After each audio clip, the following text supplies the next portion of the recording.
Graça e paz, irmãos.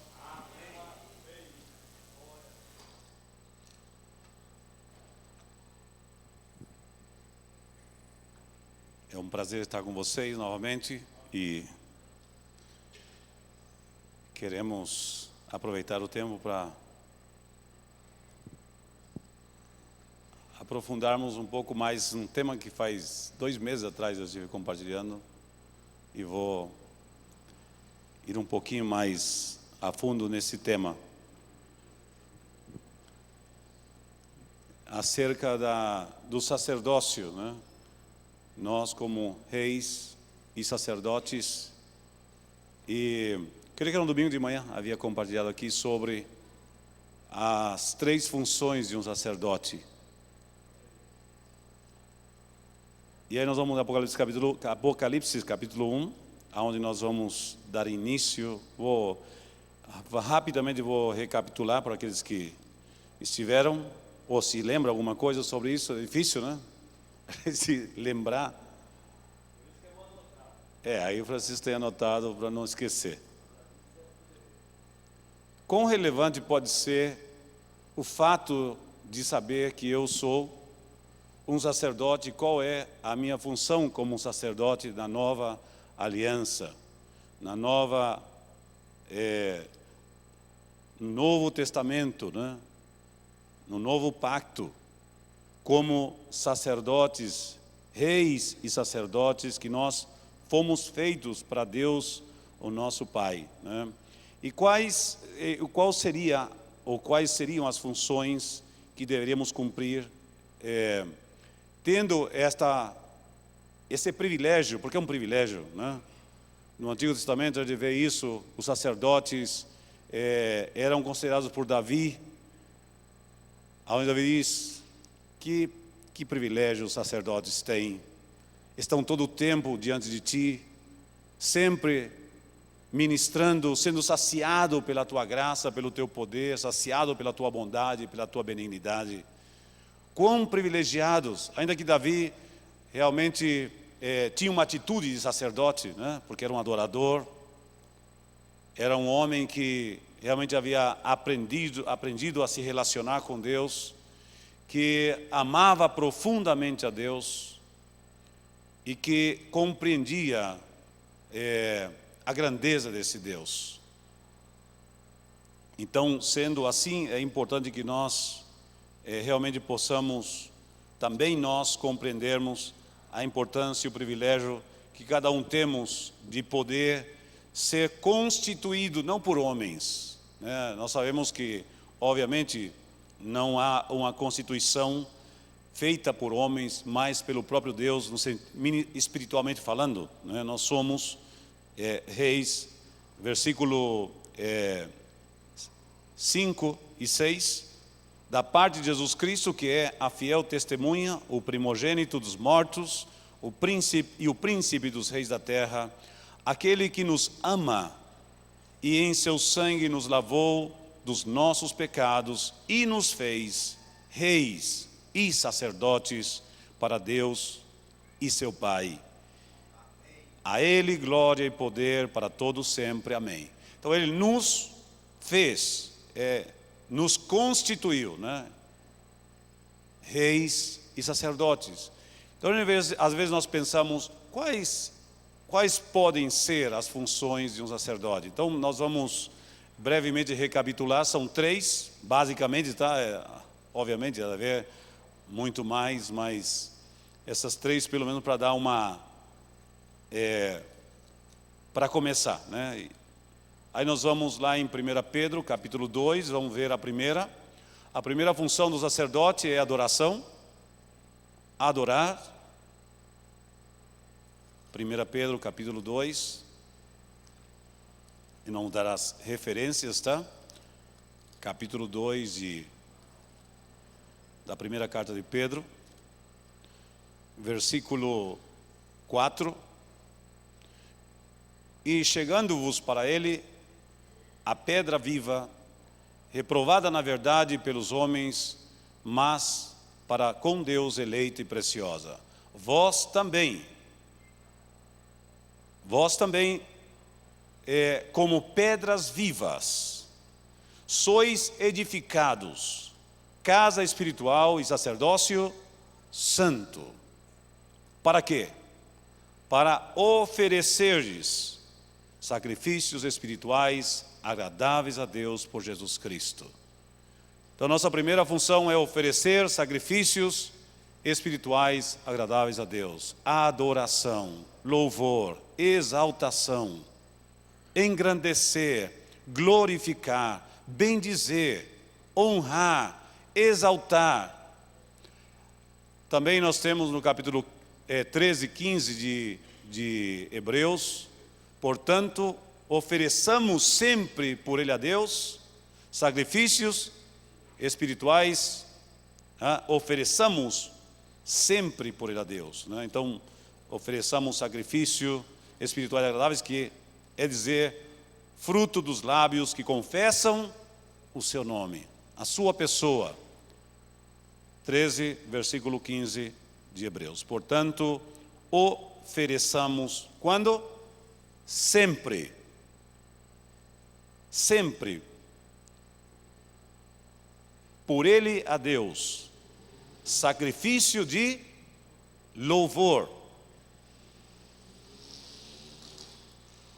Sacrifício de louvor, isto é, o fruto dos lábios que confessam o seu nome. Então, ofereçamos sempre. Então, esta é a primeira função de um sacerdote. Nós somos sacerdotes, fomos constituídos, feitos por Cristo para com Deus, para com Ele e para com Deus, para que nós possamos oferecer sacrifícios de louvor, sacrifícios espirituais agradáveis, Pedro, né? Então, essa é a primeira função. E o maravilhoso que é não dar somente adoração, ser adorador. É um estilo, uma forma de viver e de andar, louvando e adorando. E o que isso significa para Deus e significa também para a edificação das nossas vidas. Nosso crescimento, a possibilidade de ser cheio do Espírito Santo através da adoração.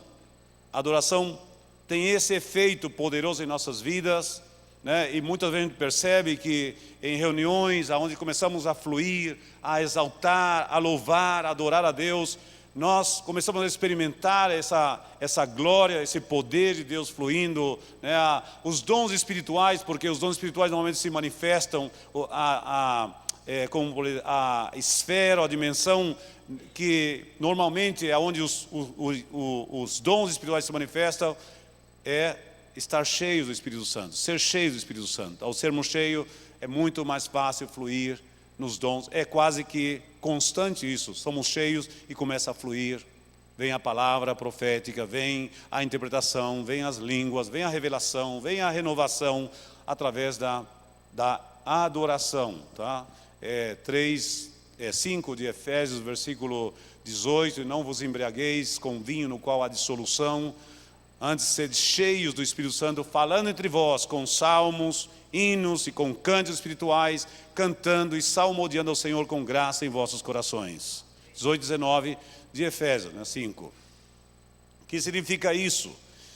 Como nos enchemos do Espírito Santo? Falando entre vós com salmos, que são salmos, a palavra de Deus cantada ou a palavra de Deus recitada em forma de adoração, que são hinos, são os cânticos que nós cantamos, a maioria deles são hinos, foram compostos por alguém com o fim de exaltar, engrandecer, meditando, reflexionando na grandeza, no poder, no amor, na bondade de Deus.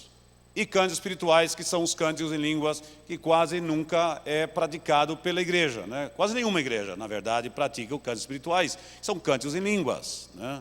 Raras vezes, obviamente, eu creio que há uma razão para isso e por isso, né? Deveríamos ter lugares e reuniões especiais para que pudéssemos fluir em línguas, em interpretação, sem que ninguém se escandalizasse. Obviamente que no culto público é complicado, né? Como Paulo diz, que as línguas não edificam ninguém, a menos que haja interpretação. Então fique calado na igreja ou fale consigo mesmo e com Deus, tão baixo que ninguém discute. Deveria ser assim. Agora, se você tem interpretação, né? E aí é o maravilhoso que nós falamos também nessa ocasião, que eu falei sobre as três funções dos sacerdotes. Quando alguém aqui na frente, alguém aí começa a fluir em cantos espirituais, cantos em línguas, e tem a interpretação, pois continue, porque isso edifica a igreja, né? Agora, se não tem, então Paulo diz que é melhor 5 palavras para consolar, para edificar, para ensinar como doutrina ou revelação, do que 10.000 palavras em línguas que ninguém entende nada. Agora, se tivéssemos reuniões onde nós fosse mais privada, né, de todos que têm entendimento sobre o maravilhoso que é e o glorioso que é, e como te enche do Espírito Santo cantar em línguas, ou, obviamente, em casa, quando estamos só, fluir na adoração em línguas, né, na nossa intimidade com Deus. Mas digo isso só a título de referência, tá? Porque, obviamente, é algo que não é tão praticado e é um processo que às vezes realmente demora e custa, porque não todos falam línguas, então, obviamente, muitos não vão poder cantar em cantos espirituais. Nós cantamos com cânticos com entendimento, né? Paulo diz: que farei? Capítulo 14, 1 Coríntios. Orarei com espírito, mas orarei com entendimento, mas orarei com espírito, mas orarei também com entendimento. Cantarei com o espírito, mas cantarei também com o entendimento. O que nós fazemos, obviamente, é cantar com entendimento. Todas as canções que cantamos são com entendimento, ou seja, estamos entendendo, compreendendo o que estamos cantando. Não em línguas, porque ninguém entenderia e, obviamente, não edificaria ninguém. Somente aquele que está fazendo, porque, obviamente, está adorando a Deus em outras línguas, com a sua linguagem espiritual. Bom, voltando aqui ao nosso tema, tá? Então, a primeira função é de adorador, verdadeiros adoradores, né? O que Deus está buscando, o que o Pai está buscando, que o adorem em espírito e o adorem em verdade, que seja uma forma de ser e de viver, não um momento somente, né? Já me ouviram dizer isso e muitas vezes repito que eu não venho aqui adorar, eu venho continuar a adorar. Ou seja, é somente parte, agora cantar, adorar, louvar com os meus irmãos. Mas na verdade, a minha adoração não se concentra aqui, é só parte dela. Agora nós fazemos congregacionalmente, há 2 tipos de adoração: individual, pessoal, e adoração congregacional. Nós, basicamente, quando fazemos congregacionalmente, se supõe que já adoramos ao Senhor durante o dia, aqui viemos para continuar a adorá-lo, agora de forma congregacional, porque individualmente deveríamos, como adoradores, deveria ser parte da nossa vida diária. E aí nós vamos falar sobre como devemos adorar. Isso que eu quero, pelo menos se der tempo hoje, falar um pouco sobre isso, tá? Então, a primeira função, nós já vimos, só estou repetindo, é a função de adorar. A segunda função no sacerdote, e aí tá, Francisco já tem anotado, intercessão, por isso estou repetindo. Capítulo 2 de 1 Pedro também, porque nós temos aí, versículo 9, aquele que o melhor conhece de cor, né? Lembram-se ou não? O Francisco lembra, né? Alguns de vocês certamente vão se lembrar, né? Porque como muitos de vocês aprenderam a memorizar, e creio que é uma das bênçãos que nós temos, poder memorizar a palavra, saber de cor a palavra, pelo menos, né? Eu sei que muito a nossa memória não é capaz de reter, mas obviamente, pelo menos algumas coisas. Então diz o versículo 9: mas vós sois geração eleita. O que mais? O sacerdócio real, reis e sacerdotes, o sacerdócio real. O que mais? A nação santa, separada, apartada por Deus. O povo adquirido, para quê? Para que anuncieis as virtudes daquele que vos chamou das trevas, a sua maravilhosa luz. Então a segunda função do sacerdote é proclamar, anunciar o poder, a virtude, a grandeza desse Deus. Então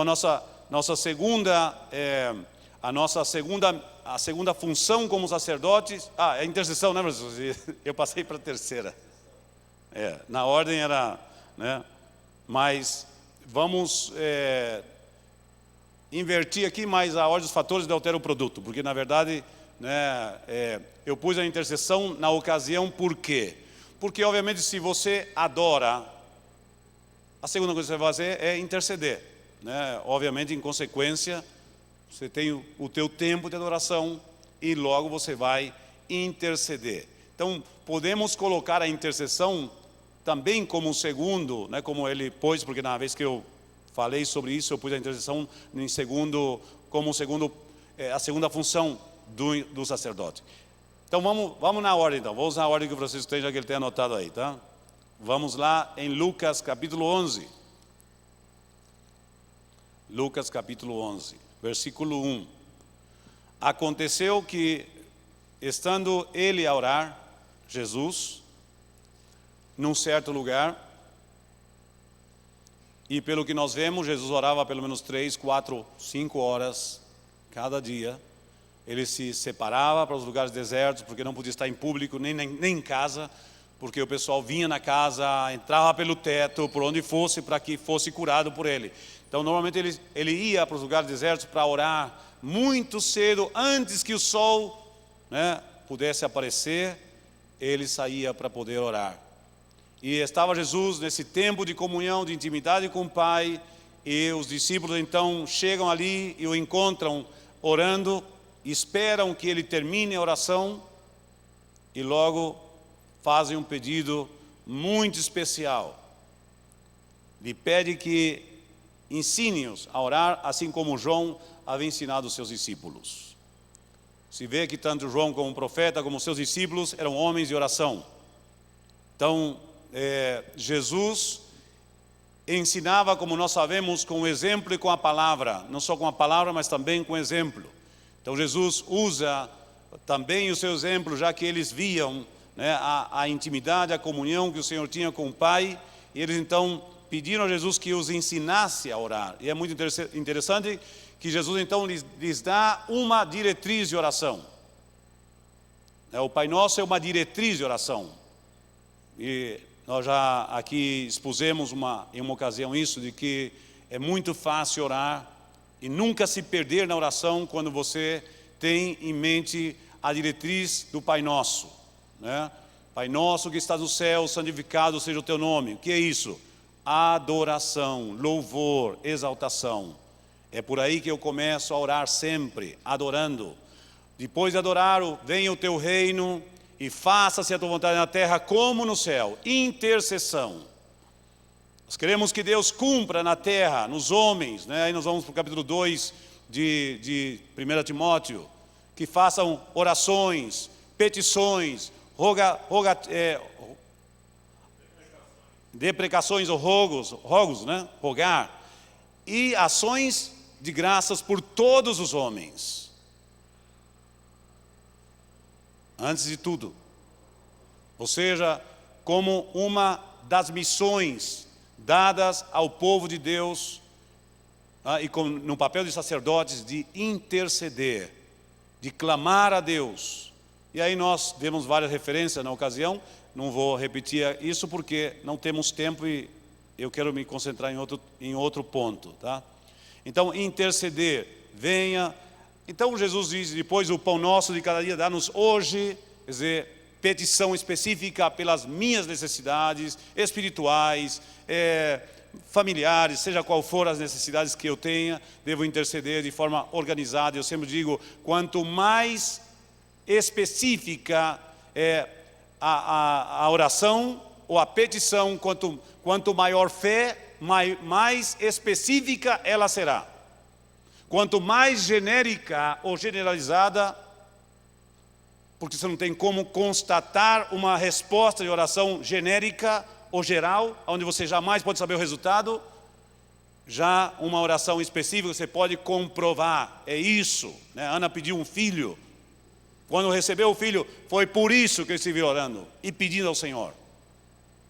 Então, você pode constatar a resposta da tua oração quando você é específico, mas você não pode constatar a resposta da tua oração quando ela é genérica. Sim, não é por todos e não é por ninguém ao mesmo tempo. É por tudo e por nada ao mesmo tempo. Se há uma coisa que eu aprendi na vida é orar especificamente. Quanto mais específica for a tua oração, isso mostra o nível e o tipo de fé que você tem com relação àquilo. Porque você tem a possibilidade de constatar, era por isso que eu pedi, foi isso que eu pedi a Deus. E aqui está a resposta. E logo nós passamos ao quarto tipo de oração, coisa que muitos não fazem. Qual é o quarto? O quarto tipo de oração é a confissão. Devemos andar e viver diariamente na luz, nada nas trevas. Não devemos ter nada, não devemos encobrir pecados, não devemos encobrir erros, devemos confessar os nossos erros, as nossas falhas, e para isso você precisa orar. Quem não ora não tem como confessar nada. E não é confessar qualquer coisa, ou genérica, me perdoa todos, não. Dar nome aos bois, como se diz, né? Senhor, isso, eu errei nisso, limpa-me, né? Você tem que usar o sangue foi dado como provisão, segundo João diz no capítulo 1ª carta de João 2:1, filhinhos, estas coisas vos escrevo para que não pequeis, mas se alguém tiver cometido algum pecado, o que deve fazer? Deve orar, deve confessar, como Jesus disse, né? Perdoa as minhas dívidas, assim como eu estou disposto também a perdoar aqueles que me devem. Quer dizer, é condicional. E aí há um montão de coisas que a gente deve resolver com os demais também com relação ao perdão, a liberar perdão, se queremos receber o perdão. Se vós não perdoardes aos homens as suas ofensas, tampouco vosso Pai que está nos céus perdoará as vossas ofensas. Bom, esse é outro tema, né? Que é sério, é difícil, é grave muitas vezes, e que a gente passa muitas vezes apercebido, né? Não dá a relevância que deve ter em nossas vidas, porque obviamente nós temos que liberar perdão se queremos ser perdoados. O sangue é a provisão para quem quer viver na luz e andar na luz e ter comunhão uns com os outros, porque esse é o resultado. Temos comunhão uns com os outros e o sangue de Jesus Cristo, 1,7, né? 1 João, nos limpa de todo pecado, né? Depois 1,9, se confessarmos os nossos pecados, Ele é fiel e justo para perdoar os nossos pecados e para nos purificar de toda injustiça. Então a condicional é confessar, disposto a liberar perdão também àqueles que te ofenderam, assim como você ofendeu o Pai, com o que for. Então você não acumula, como diz Pedro na segunda carta, no capítulo 1, que aquele que não tem esse crescimento que deve haver, acrescentar a fé, a virtude, ao conhecimento, e assim até chegar ao amor, ágape, o amor de Deus. Os que esses se esqueceram, são míopes, né? A vista muito curta, os olhos estão já cegos, espiritualmente falando, perderam a visão do espiritual, encobrem os pecados passados, esqueceram de se colocar diante de Deus, se esqueceram de se colocar em ordem com Deus, em dia com Deus. Devemos viver em dia com Deus, nenhuma dívida, tudo já obviamente foi pago, mas você deve se cobrir, lavar as suas vestimentas no sangue do Cordeiro, ser livres, né? Ser livres do pecado e também dos seus efeitos, confessando, andando na luz. Bom, então, e logo reconhecer que Deus tem o domínio e o poder sobre tudo, livra-nos do mal, porque teu é o reino. Aí Jesus se concentra num aspecto muito interessante, né? Na intercessão. E aí ele conta uma parábola para explicar isso. Diz que havia um homem que vem à meia-noite, versículo 5, ou seja, Jesus dá um ênfase muito especial à intercessão. Disse-lhe também, versículo 5 agora, Qual de vós terá um amigo e, se for procurá-lo à meia-noite e disser: amigo, empresta-me 3 pães, pois que um amigo meu chegou à minha casa vindo de caminho e não tenho o que apresentar-lhe? Se ele, respondendo de dentro, disser: não me importunes, não me incomode, já está a porta fechada, os meus filhos estão comigo na cama, não posso levantar-me para tos dar. Digo-vos que ainda que se não levante a dar-lhes, por ser o seu amigo, levantar-se-á, todavia, por causa da sua importunação, e lhe dará tudo o que lhe houver mister, né? Que lhe houver mister. Bom, qual é aqui o intercessor? Bom, vem um amigo, esse meu amigo não é amigo do meu amigo. Ele vem a mim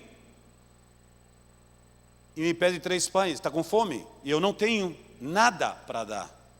Como nós não temos a maioria das respostas para as pessoas que são nossos amigos, familiares, pessoas que nos rodeiam, companheiros de trabalho, de faculdade, de onde for, as pessoas que estão ao nosso redor. Infelizmente, nós não temos a maioria das soluções para os seus problemas. Ainda que gostaríamos de ter, nós pessoalmente não temos. São amigos nossos, há laços familiares, laços de amizade, laços de trabalho, de conviver, mas você não pode fazer nada pela pessoa. Você não pode fazer nada, mas você tem um amigo que tudo pode. Meus amigos não são amigos desse porque não o conhecem, mas eu sim. Então eu não vou a esse amigo para buscar algo para mim, eu vou buscar para os meus amigos. Esse é o intercessor. Deus está ensinando a interceder, de que eu vou a Deus não somente para pedir pelas minhas necessidades, eu vou pedir pelas necessidades daqueles que estão ao meu redor e que não conhecem a Deus e que não pode se achegar a Ele, porque não há um vínculo entre eles, porque não conhece, não é amigo dele. Mas nós sim, temos amizade com Deus, somos sacerdotes, para nos colocar diante do Pai e rogar e clamar, como disse Paulo no capítulo 2, versículo 1 de 1 Timóteo. Nós temos um Deus tão grande, tão poderoso, que pode tudo, que nada é impossível para Ele. Então nós vemos que Jesus praticamente em todo o seu ministério não teve necessidade de pedir quase nada para Ele, era tudo pelos outros. É o exemplo perfeito de sacerdote, de intercessor, e ainda intercede por nós, diz Romanos capítulo 8. Nosso fiel sumo sacerdote, diz Hebreus, que intercede por nós. E diz João que tal como Ele é, somos nós desse mundo. Temos a missão de interceder por aqueles que não conhecem o Pai e aqueles, obviamente, que o conhecem e também necessitam dEle, por quem nós devemos orar, interceder. Então aí está a segunda missão, né? A terceira missão é a que nós já vimos no capítulo 2 de Pedro, que é proclamar as virtudes daquele que nos chamou das trevas, da sua luz, a sua maravilhosa luz, né? Então a terceira missão do sacerdote é proclamar. E aí nós temos 2 palavras em grego, querigma e didaquê: proclamar, anunciar e ensinar. Quer dizer, nós temos essa função de proclamar o Evangelho. E eu sempre digo, proclamar, nós temos trabalhado anos em evangelizar as pessoas. E a nossa maior dificuldade não é formar um grupo. Nós chegamos a formar grupos de 70, 50, até 80 pessoas. E saímos rua por rua, proclamando, ensinando, pregando a palavra, né, distribuindo folhetos, indo de casa em casa, batendo palmas. Tivemos vários frutos, mas os únicos frutos que realmente permaneceram foram aqueles que foram respaldados pelo discipulado, pelo ensinamento. Ou seja, você pode fazer todo o esforço para proclamar, anunciar a Cristo, se não houver quem venha para colher os frutos e poder recolher, cuidar, a fazer esse papel nós temos 2 ides na palavra, né? Marcos 16:15, ide por todo mundo e pregai o Evangelho a toda a criatura. O que é isso? É o anunciar proclamar as virtudes daquele que nos chamou, a primeira forma de proclamar. E nós temos em Mateus 28, 19, portanto, ide e fazei discípulos. São dois ides. O primeiro ide é para ir e pregar o evangelho. O segundo ide é fazei discípulos a todas as nações, né? Batizando-as em nome do Pai, do Filho e do Espírito Santo, ensinando-as a guardar todas as coisas que vos tenho ordenado, e assim estarei convosco todos os dias até os fim dos séculos, dos tempos, do mundo. Ou seja, a nossa missão não é só proclamar, pregar o evangelho, é também ir e ensinar. Não é difícil as pessoas irem a proclamar, porque você pode fazer isso em uma, em duas, em 3 ocasiões, em 5. Mas você ir uma semana, cada semana, 1 hora do teu tempo por semana, durante, pelo menos, eu digo, pelo menos tem que ir 5 ou 6 meses. A orientação que Deus tem nos meus, vão 5 meses pelo menos. Menos do que isso, você não consegue nada. Até a pessoa receber a palavra, porque aqueles que realmente receberam a palavra, acolheram a palavra, elas vão querer aprender. Elas não vão vir ao culto inicialmente, são alguns. Nós temos esse grande problema lá. Há ainda uma barreira muito grande, assim como no interior do Brasil, né? As pessoas têm essa rejeição pelos evangélicos, são católicos, são muito assíduos. Então eles têm uma barreira imensa. Você nunca, essa é a nossa experiência lá. Aqui é diferente, mas lá é outro contexto, ainda continua sendo outro contexto, né?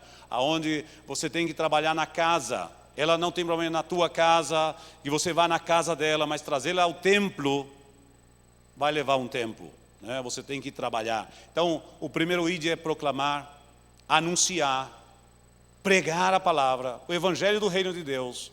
E o segundo é ensinar o evangelho do reino de Deus, que é algo, eu digo que para mim ensinar as pessoas individualmente me dá muito mais prazer às vezes que pregar publicamente. Eu tenho prazer de ir na casa da pessoa, sentar e falar de coisas que eu sei que ela não sabe, e as coisas que para mim talvez já é de memória, de cor, mas elas não sabem nada. É uma folha em branco, que você colocar fica, mas se você não colocar não fica nada. Então nós temos que esses dois ides, e nós não podemos ignorar isso, ou nosso trabalho não estará completo com relação a alcançar as vidas. Somente pregar o evangelho e correr é fácil. Pregar o evangelho e você ir novamente a semana que vem, e a outra semana, e a outra semana, um mês inteiro, outro mês inteiro, e outro mês inteiro, e outro mês inteiro, aí você vai ter a conclusão. Se realmente a pessoa tem, né, vai realmente se afirmar ou não. Então é um trabalho que requer esforço, dedicação, amor, perseverança. Mas quanto vale uma alma? Quanto vale o teu tempo? Quanto vale uma alma? Ganhar uma alma, dizia Spurgeon, não é pregar o evangelho e largá-la. Você não pode dizer que você ganhou uma alma enquanto essa pessoa não se congregar, se batizar, se congregar, permanecer firme, viver uma vida de santidade e morrer. Aí você pode dizer, eu ganhei uma alma. Morrer firme, guardando a fé. Isso é ganhar uma alma.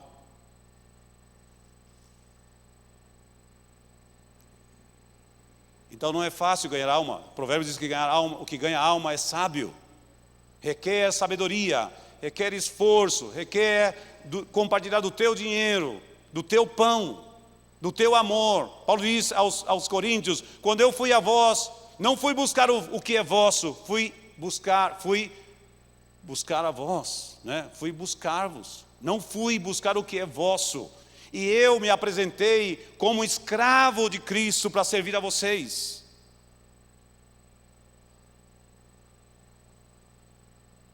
Então, por que é tão importante, né, cumprir a nossa missão? Imagine se cada um de nós cumpríssemos a nossa missão de pregar a palavra e ensinar. Capítulo 5 de Atos, né?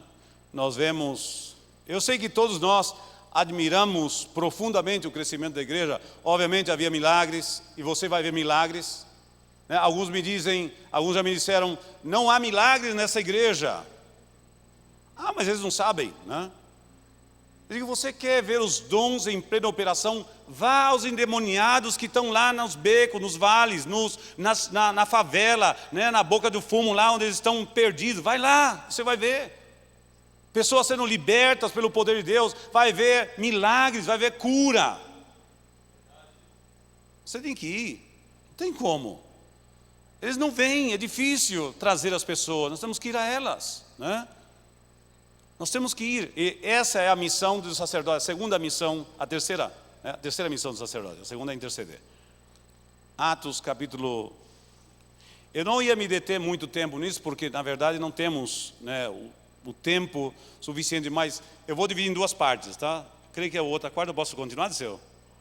Então eu vou dividir, vou concluir pelo menos, né, um pouquinho mais esse tema, e na próxima então vou dar a introdução para a próxima, e na próxima pelo menos eu vou procurar concluir alguma parte daquilo que eu creio que é importante que saibamos com relação à função de um adorador, né?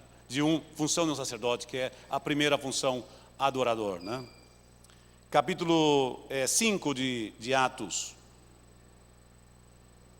versículo 42.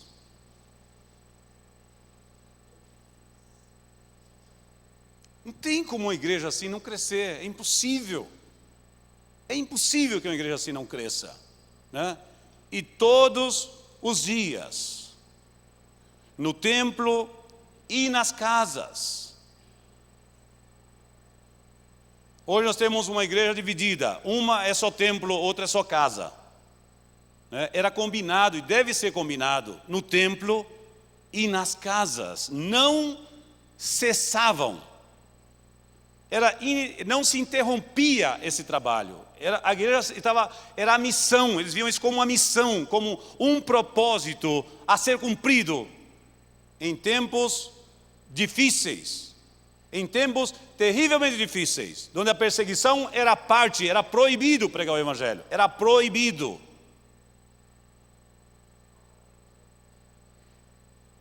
Era proibido, nós sabemos isso, no versículo anterior diz isso, né? Que eles padeceram afronta e se acharam privilegiados. É um privilégio sofrer por Cristo, uma vez que estejamos cumprindo a missão que Ele nos ordenou.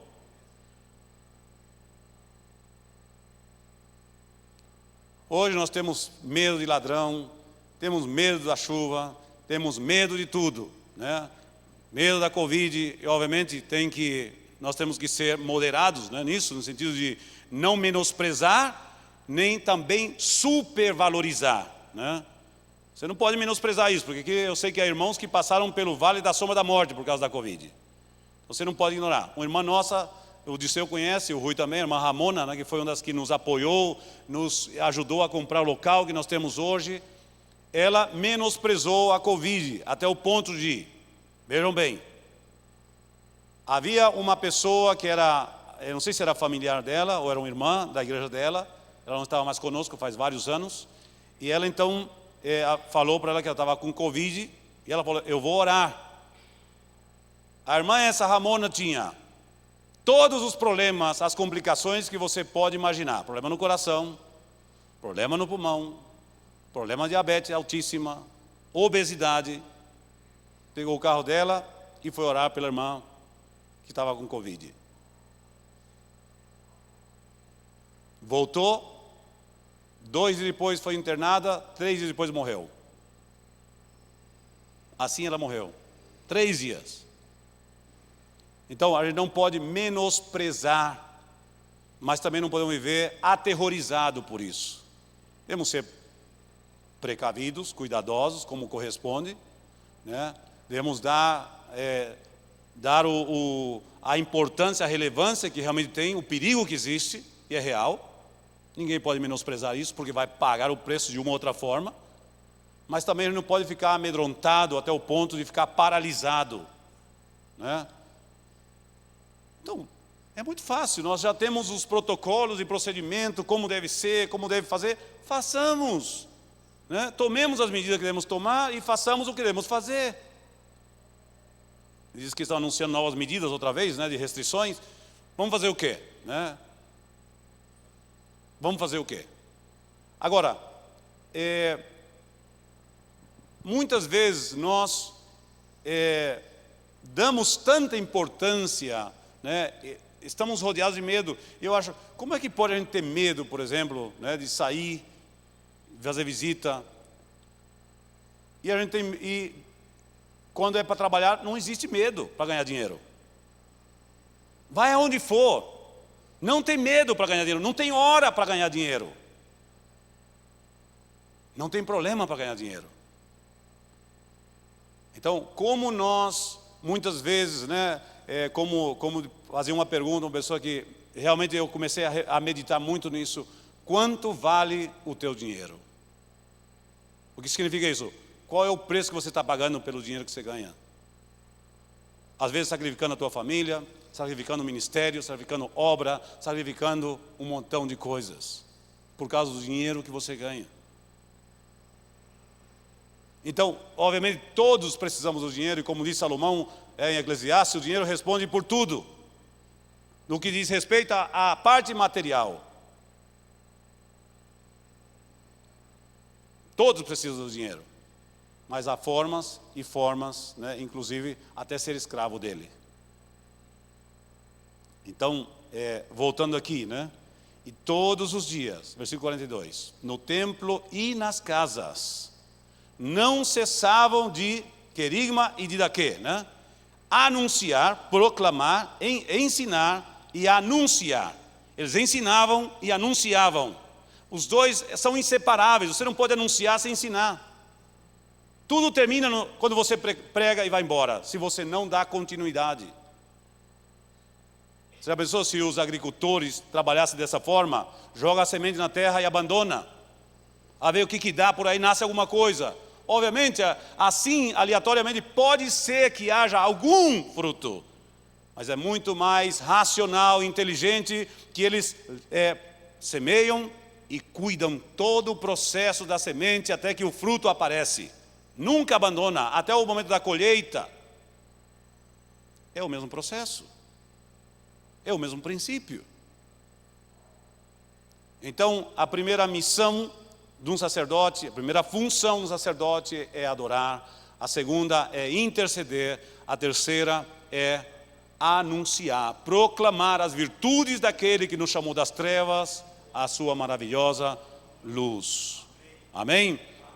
Bom, deixa eu ver. Lá está a hora. Obrigado, Samuel.